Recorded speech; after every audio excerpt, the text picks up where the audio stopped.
Qu'est-ce qu'on fait là aujourd'hui? On est dans les universités annuelles de l'EFC qui rassemble les membres de la communauté qui est engagée sur d'autres manières d'aborder le monde. Laurent, Les universités, c'est un moment qui est à la fois de révélation et d'aboutissement. Tout le long de l'année, on traite des sujets, on voit des problématiques. Ce moment en fait de rencontre avec l'ensemble des communautés sur le plan national et puis maintenant même de plus en plus international, c'est un moment en fait où les choses se reconnectent. Ce qui est très agréable avec les universités, c'est que d'année en année, il y a à la fois des personnes qui reviennent régulièrement, ça crée des gens qui se connaissent, qui ont envie de se revoir, des nouveaux arrivent.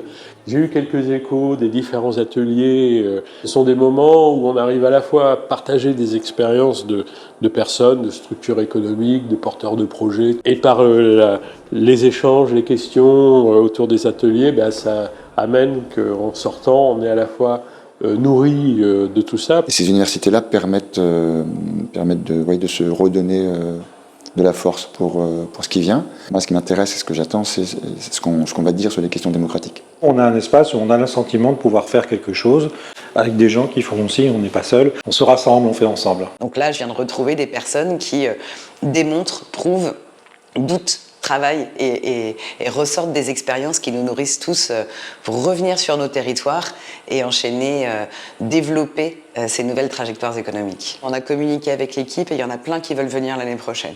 J'ai aussi cherché de la connaissance via les ateliers. Quelles sont les limites de mon modèle d'activité? Comment trouver des ressources pour y faire face? Je suis venu pour découvrir, pour me nourrir, pour partager et cogiter ensemble. Je repars avec des contacts, avec des réflexions, oui, avec des rendez-vous qui vont être pris. J'ai bien aimé l'image qui a été utilisée là, pendant l'introduction de la technique du sachet de thé. On le pose et ça se diffuse. Montrer que ça marche, montrer qu'il y a des choses qu'on arrive à faire sans nommer l'EFC.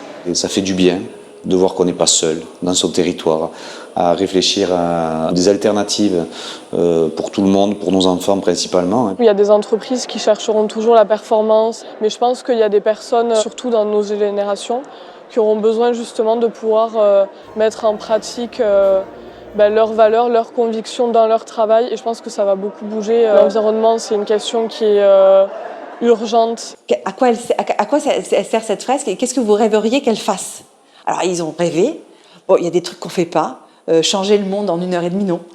Aujourd'hui, c'était un atelier plus sur les problématiques déchets, du coup, qui m'intéresse, c'est d'essayer de voir comment est-ce qu'on arrive à structurer localement on va dire des filières. C'est quelque chose d'important, en fait, que l'humain, en fait, soit au centre de toutes nos démarches, quoi. Dans ce que je vois ici, la surprise, c'est de voir que c'est des personnes qui peuvent être à la fois dans du convivial, enracinées dans de l'action, dans un territoire, et se sentir proche finalement de personnes, que ce soit des gens qui rentrent par l'économie, qui rentrent par le travail, qui rentrent par la communication, qui rentrent par le service. Je trouve qu'il y a autant de choses qui se disent dans les ateliers que dans tout ce qui est informel, c'est-à-dire les moments de pause.